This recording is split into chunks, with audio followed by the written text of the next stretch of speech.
schools are such a powerful way where we can actually create the kind of world we want, where we can unite families, but it takes so much intentionality.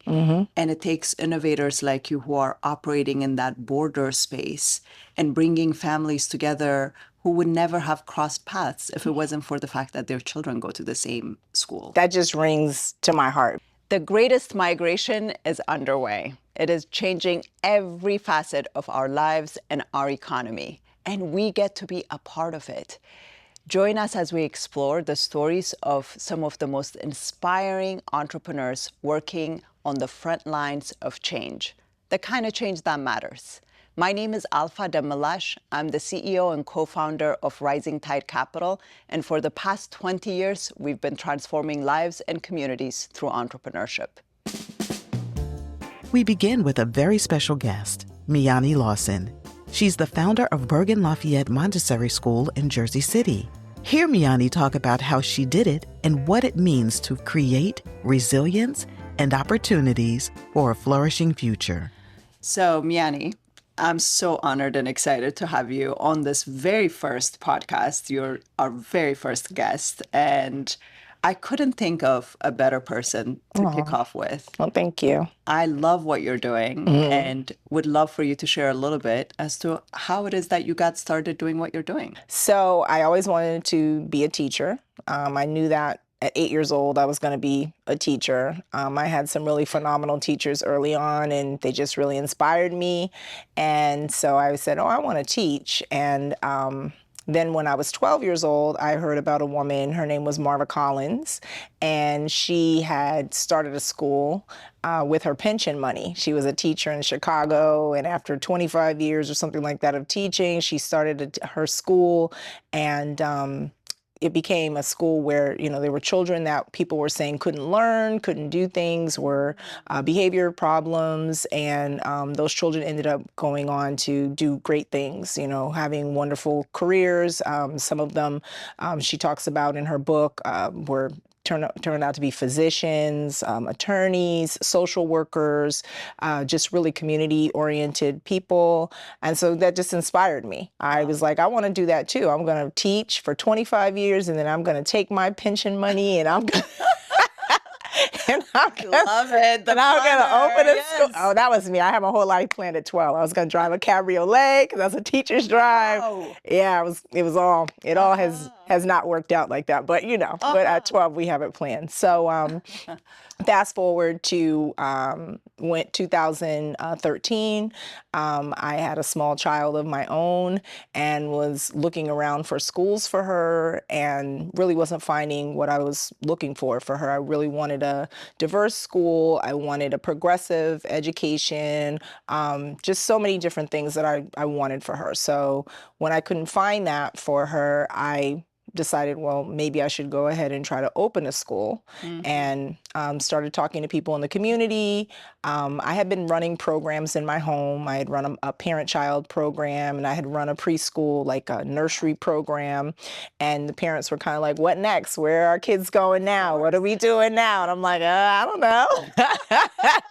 So just ended up finding a space for our school, and after hitting the pavement and going around talking to various people in the community, and that's in 2014, September 2nd, 2014, Bergen-Lafayette Montessori School opened. Amazing. And we've been rocking and rolling ever since. Really love what our school is all about. Very mission driven. We're a diverse by design school. So we are really committed to ethnic diversity, racial, socioeconomic ability diversity. And it's just been really great to see all of this manifest, something that's in your head. Yeah. And then you see it come to fruition. It's been a joy. Well, thank you. I mean, since 8, I really like that took my breath away. And this is how these dreams start. And And it's so inspiring. And having witnessed your growth and evolution and the ways in which you are constantly innovating and thinking about what your community needs, because diverse by design, I mean, share a little bit more about that, because that has been personally inspiring to us. So at Rising Tide, when we look at our entrepreneurs, we have over 10,000 we've worked with in the past 20 years. Amazing. And I've talked about you probably, like, I don't know, 10,000 times.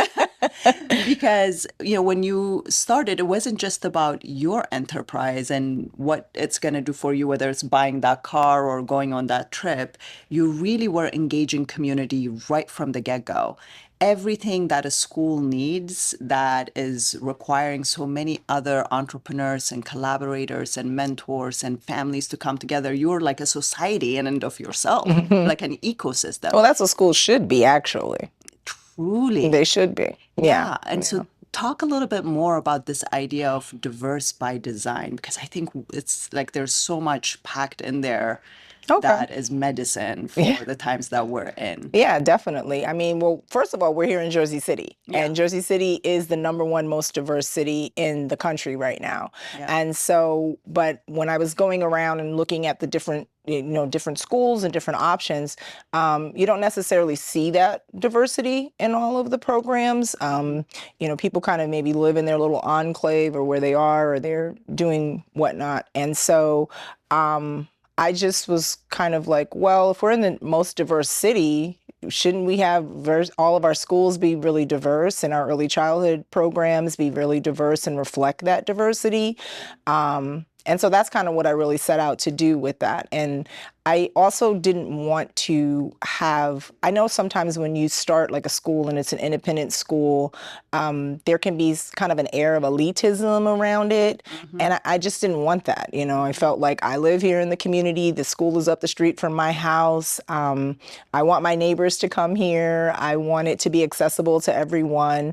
And so we work really hard for that. So really what it is that we are the only Montessori school that accepts the Urban League, the state subsidy voucher from children who are low to moderate income.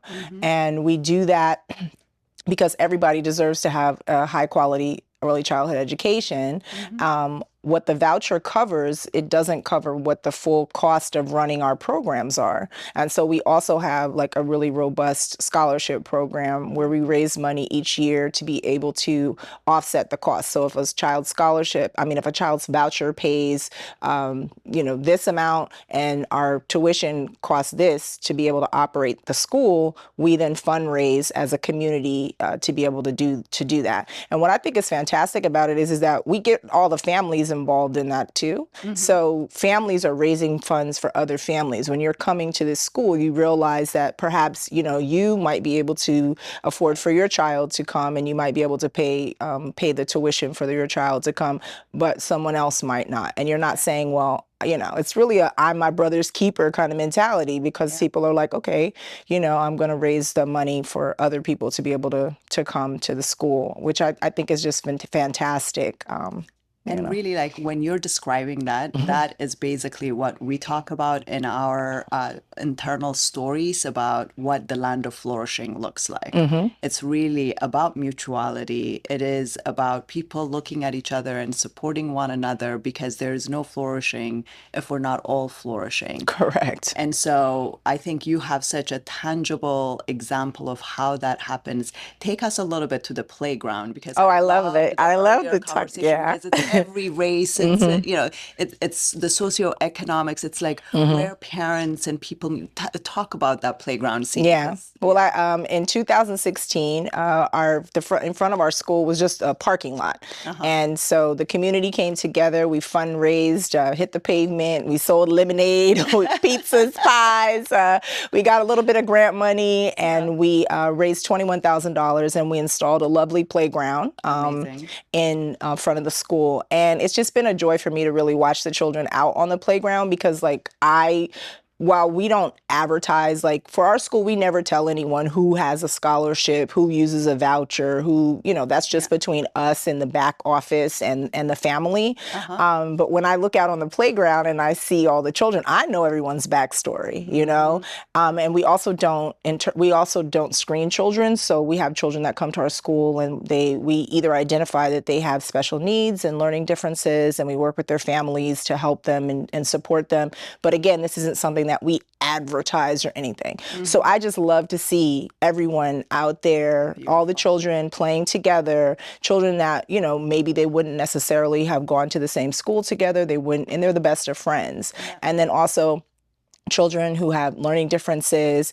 I love to see how the other children embrace them. They will, be like, okay, come and play with me and let me help you. And, help. We have one student at our school with some language delays, and the children will work with that particular child and telling the child, use your words. You can say this, or if you'd like this, point to this. But it's just a natural thing. It's not and they're learning all of these things naturally. We're not telling them, something artificial. It's just what they live. So they go to school with children of all different races, of all different ethnicities, of all different religions, of all different socioeconomic backgrounds, of all different abilities, and it's just all good. They go to school and that's what it is. Families also become friends. Yes.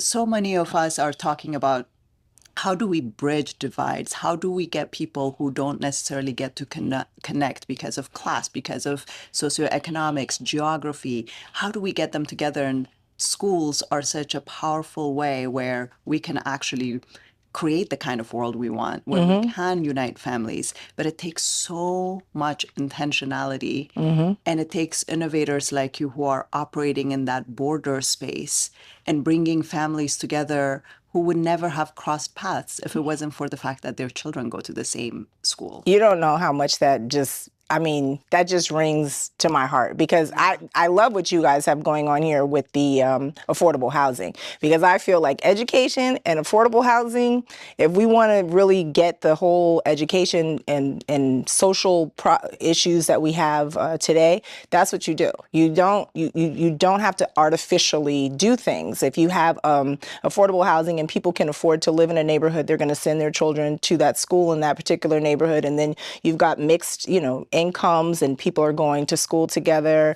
To me, it's like, it's a no-brainer. Let's go.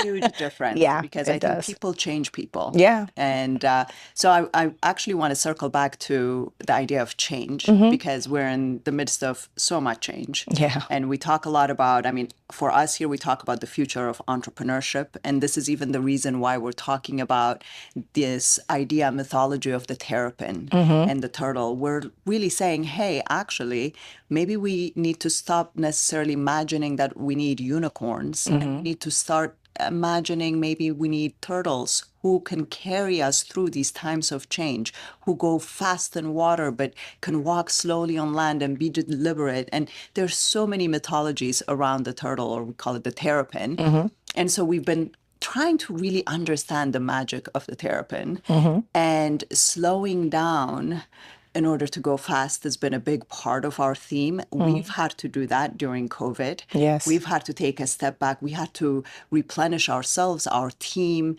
to make sure that we can be resilient for the vast amounts of changes that are already here. And so in thinking about change and evolution and slowing down to go fast, I wonder what reflections you might have that would kind of speak to this time that we're living in. And I actually have a book here, The Anxious Generation by Jonathan Haidt. I know a lot of people are talking about it right now. Part of the change is technology, part of the change is anxiety, and we're worried about what's happening to children, what's happening even to adults. Yes. So much isolation. Yes. So much breakdown. And so talk a little bit about what you see and what's supported your own adaptability and resilience through so much change. Well, you have to, right? You have to go with change, because if not, you're going to be a broken person, right? And so I feel like just, we've had to embrace change, embrace what's happening.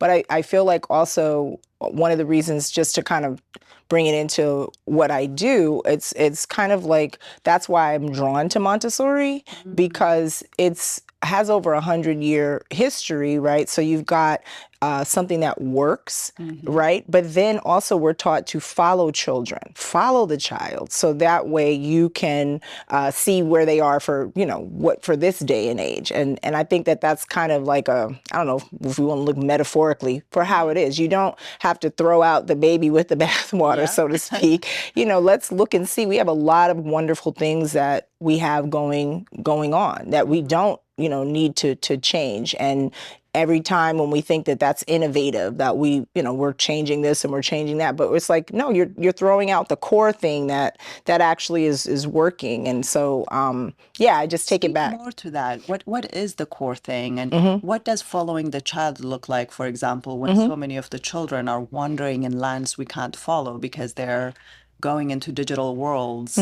And that weren't necessarily designed for them. Yes, and definitely. So how do you, as a Montessori teacher and somebody who is so committed to following the child, how do we follow the children in these times? Yes. Well, first of all, in Montessori early childhood, the technology is really not even there for them. Yeah.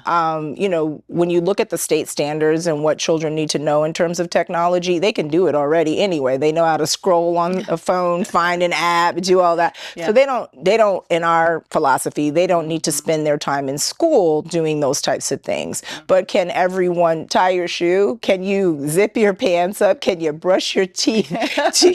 do you know how to say, yes, basics. Do you know how to say, excuse me, to someone when you walk past them? Like, how many adults do we know that are the smartest people and they just don't have those soft skills, Yeah. And so I love that that's part of the core of the curriculum. It's called a practical life. Okay. And these are practical skills that everyone, yes, the practical life skills do help you with, for example, if you're washing a table, that's part of the work, but you're practicing for cursive writing and you're practicing reading left to right. There's a primary aim and a secondary aim, but you also are learning how to wash a table. So you really should know how to do that. You shouldn't have to, it's nice if you can afford to hire a cleaning service or whatever, but you shouldn't have to, not be able to wash your clothes, not have to wash dishes, not know how to tie your shoes. So I think that those core things are what speak to me about it with early childhood. You should be outside. You should play. You should have gross motor time. I think there's like such a reliance on the screens. And I think that, even when we started with educational media years ago, when that whole started with the TV and the public broadcasting and all of that, it was never meant that children would be sitting for long periods of time unsupervised. But now a lot of these things have become an electronic babysitter. Yeah. And people are living further away from family and relying more and more like on electronics to satiate children while they're trying to do other things. And to me, one of the things that I love about what we've tried to do at our school is to build community. So I love it when I see someone's parent coming to pick up someone else's child and they're like, put her or put him on my, pickup list because I have to do this and I have to, do that. And then they become, friends, because it does take a village. We need a community. And if we want to, to raise our children in this way, that we're not throwing out like I said, the baby with the bathwater, we're keeping those good things, then we need to be able to make sure that we have community infused into that as well. I love that so much. And I'm a big advocate of definitely screen-free educational opportunities, in particular for, urban areas. I myself up and moved to a rural area, so I could get my kids out into nature and give them the opportunity to actually be in their bodies and not have all of their experiences mediated by technology. Because I am a working parent and it would be a lot easier to just have them be satiated with something that I know over the long term. And that's what the anxious generation talks about. It's just that awful implications of where we are today. Bring us into your terrapin a little bit, because one of the other things that we're really committed to is the idea that businesses and enterprises like yours actually create a lot of employment opportunities and economic opportunities for others in the community as well, in the form of contracts, in the form of hiring that maybe, maybe a family care provider that ends up finding a path to being an assistant teacher and becoming maybe a career trajectory. There is certainly a dimension of care workers being completely underappreciated. And you know how massively passionate I am about this. So take me through some of your thinking and what are some shifts you're seeing? What are some changes that need to happen? How does it work inside of the Terrapin as you're trying to operationalize around this beautiful purpose lantern? Yeah, well, I mean, first of all, with early learning, it's not. I think when we had the pandemic, we all saw how important early learning really is, because before, we were treated as if we were not professionals. I don't go around like touting my credentials or anything, but I have a master's degree. I choose to do this, Thank you. It's not that I can't get a job anywhere else. So I work with these little kids all day, like this is my passion. This is what I choose to do. So I feel like when the pandemic hit, and children were at home and with their families and everything, and parents were still trying to work, everyone saw like, wait a minute, this sector is actually really important for us to be able to continue on, with the business sector in general, because people can't work really when their children are there. And then we also saw that, when the children were at home with the virtual learning, a lot of them, it didn't work out for them. So being on site, being face to face. So we have, first of all, we have dedicated people in our community that are working at our school as teachers and teaching assistants. And what I really love about the school, someone actually called me a few months ago about this, and they said, your school is really diverse. They said, even the staff is really diverse. How did you do that? And I said, well, we do it on purpose. It's by design. I'm like, and no one wants to be a token. So when people come to our school and they genuinely see that other people are here, that it's not like we're just having you here so that we could prop you up and you can be the token person, they feel comfortable here. They want to be here. But I'm really proud that our teaching assistants, they live here in Jersey City, Bayonne.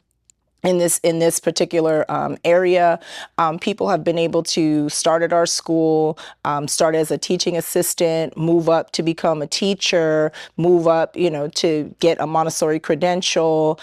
We have a partnership with one of the Montessori training school centers in New York, and Montessori training has been out of reach for some people because of the cost.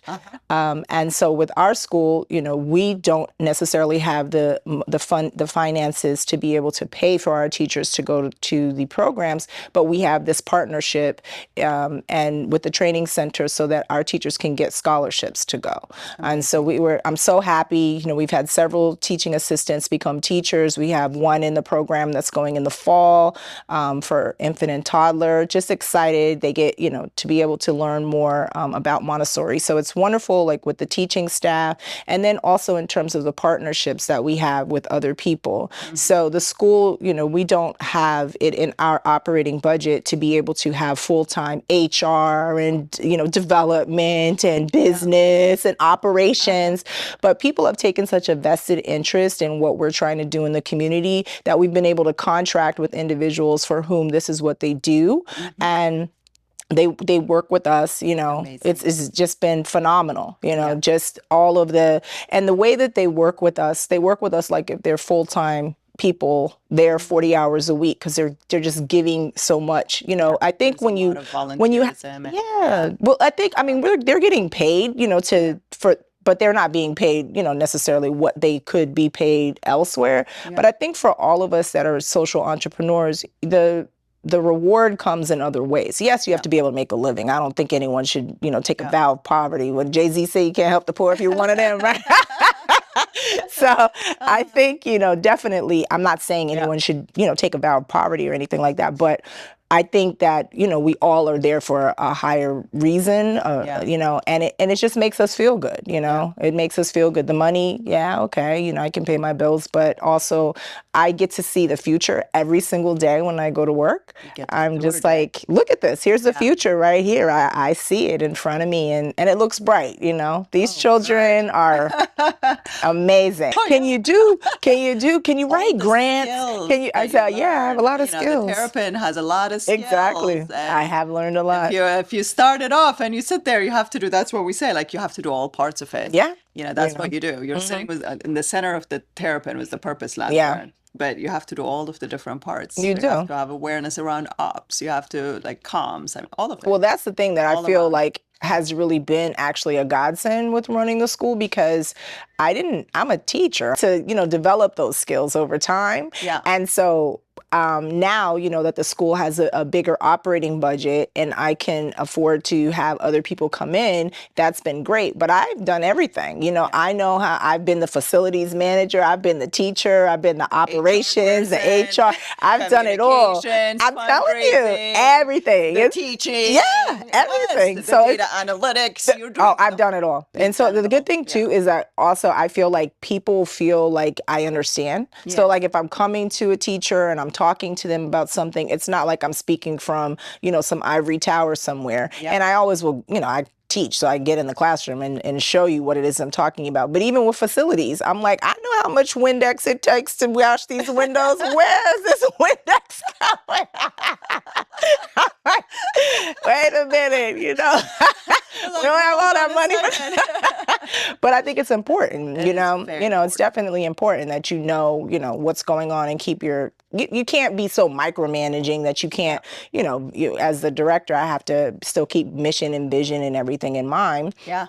But I still need to know how much Windex is going to Absolutely. I couldn't agree more. Yeah. So let's bring this to a temporary hold. I feel like this conversation, we're going to need a part 2. All right. And as we think about some of the priorities that we've talked about, like how important it is to have childcare workers that are well compensated, that are regarded as professionals, how important it is to follow our children, and that these methodologies that are prioritizing the well-being of the child, because the child is literally our future, our literal future. Such important points.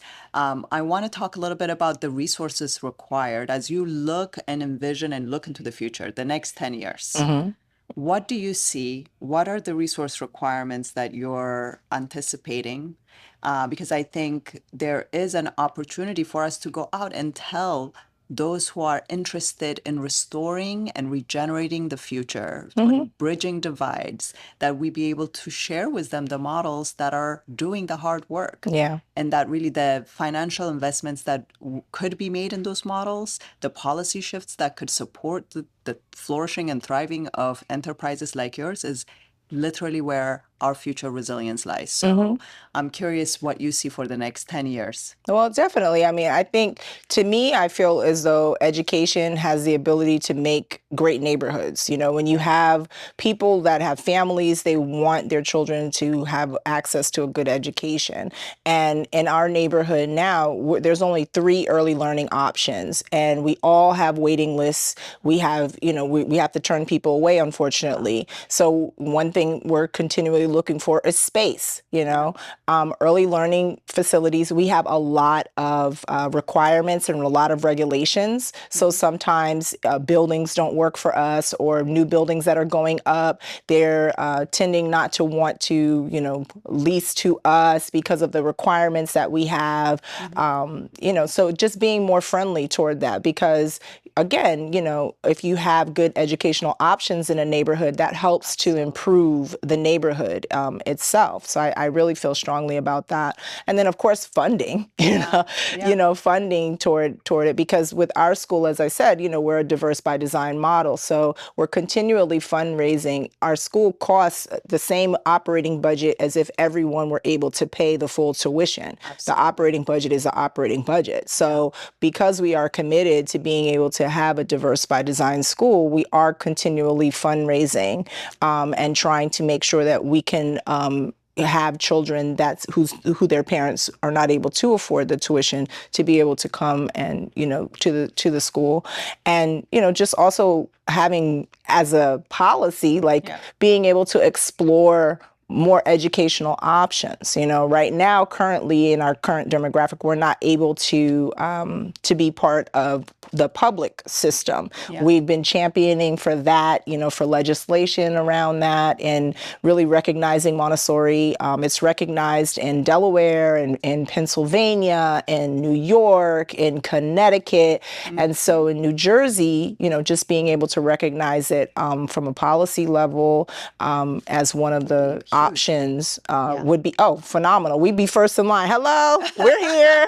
We're here. 10 years. We've been here, so. Yeah. Well, I'm excited that we can hopefully share this with those who we consider to be advocates and champions, so they can also start the wheels moving, because it takes a lot of collaboration to make flourishing happen. Yes. We need policymakers. We need those who care about childcare workers and early education, teachers, and making sure that they're supported as professionals. I know you have some vacancies, and so it's like, then the pipeline of talent has to be there. Correct. Right. Yeah. And so I'm really, really excited for your vision. I hope you continue to thrive. Yes. One last question. Any advice on resiliency, evolution? What would you tell another social entrepreneur who is looking at you and saying, oh my goodness, how can I, like, maybe that's that 8-year-old, or maybe it's somebody who's a little bit further in their journey, and they're thinking, I want to participate. What is your advice for them to stay in it? And Well, you definitely can't give up. That's the biggest thing. And you have to keep people around you to keep yourself motivated, because year 5, I hit a wall and I was really ready to give up. But people were pushing me along and saying no, and helping me to be able to get to the next, to the next phase in the journey, because it's like you think, when you're starting something, you don't necessarily see all the pitfalls that can happen. When you want to help, you just see the good, you see all of these things that are going to be the wonderful things. And, so you have to be able to stay with it, and also just remember your why. Like for me, now I'm in my office a lot of the time, and I'm, writing grants and talking with proposals on this and doing a lot of back end stuff that people don't necessarily see. Yeah. But I always make sure I go out of my office and go into those classrooms and hug the children and sit down and do the work with them, and, participate in circle time. I celebrate Kwanzaa, so every year I give the Kwanzaa presentation. You have to make sure you keep your why in mind, because if you just get bogged down in it, then you don't love it anymore. You don't want it. You forget why it is that you're doing what it is that you're doing. Yeah. And so I would just say, but definitely don't give up. It's not going to be easy. Anyone who tells you that, they're not telling the truth, and you come and see me. We're going to give them your email address. Please do, because anyone who comes to talk to me, the first thing I tell them is, I will tell you the truth. If you want to talk to me, I will tell you the truth. And then, but I've been happy there's been a couple of people, even through Rising Tide, that I have told, that people have sent and asked them to talk with me, and they're getting into early learning. And one woman, she's actually starting a Montessori school in another city, and it's just been nice. I've been able to talk to people about my journey and pay it forward and everything. But really the whole thing is, if you got to be in it to win it. Don't give up. Don't give up. And I mean, part of that resiliency and nourishing yourself and your flourishing. And I know you mentioned, Rising Tide. I know you're still working with your coach, I think, from Rising Tide from like 10 years ago. Yep. Because the problems change. Yep. The river changes, the currents change, and the challenges are different. Are there any specific people that come to mind that you're like, yes, thank goodness I met them at Rising Tide and they're still on the journey with you? Oh my gosh, everyone, please. I mean, from Jay in the classes of Shady Jay, my teacher, he used to work here, Kenny, Angela McKnight, Andrew. Senator Angela McKnight. Yes, and she actually, she really, when she came to visit the school, before, when her grandson was a baby, an infant, she had said to me, I love this. Why are we, doing this? And I was like, well, we're trying, And she said, my grandson's going to come to this school. And he was a little baby. And then he ended up coming to school. He just finished kindergarten. Amazing. Yeah. Oh my gosh. Yeah, he did so well. Oh, that's so wonderful. I'll Yeah. tell her because she'll be here tomorrow. Oh, So, okay. All right. Yes. She's doing her part. Okay. Yes. Okay. She's been a big champion. Amazing. And definitely, you and Alex, I've enjoyed working with you guys. You always,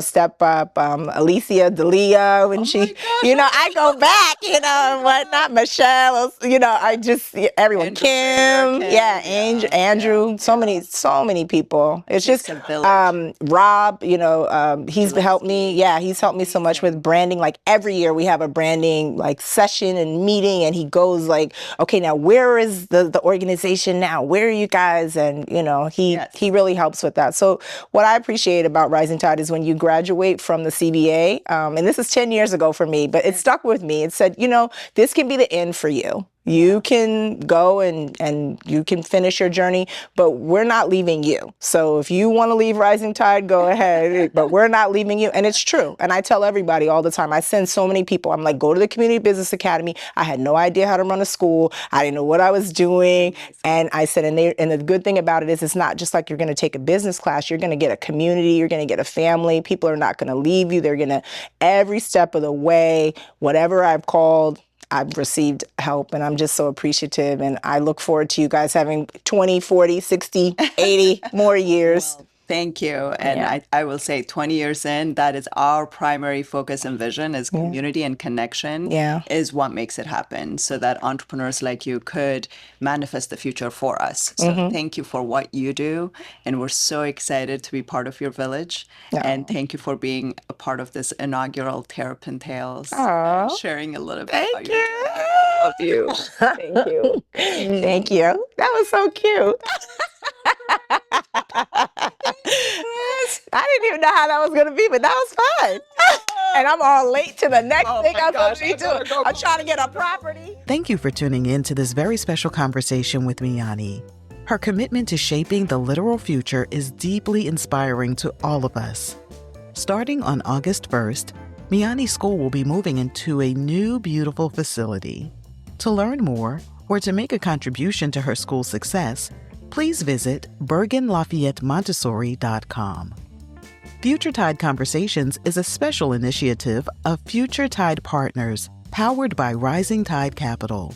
We are a 501c3 nonprofit organization with a mission to provide holistic and long-term support to entrepreneurs and leaders building businesses and initiatives that advance human connection and well-being at the community level. We believe these entrepreneurs are the cornerstone of a thriving future economy for every community. To learn more about our work, visit us at risingtidecapital.org. Be sure to follow our podcast and access news stories and resources by signing up at future.risingtidecapital.org. This mission is made possible due to the vision and generosity of committed supporters like you. Please consider becoming a sponsor or making a contribution as an investment in our work and impact. You can also support us by sharing this podcast with your friends and by leaving a rating and review. We extend our gratitude to our team with a very special thanks to our executive producer, Chris Van Nest, for his outstanding editing work, and creative director, Tigist Kelkai, for the evocative creative art and media hub.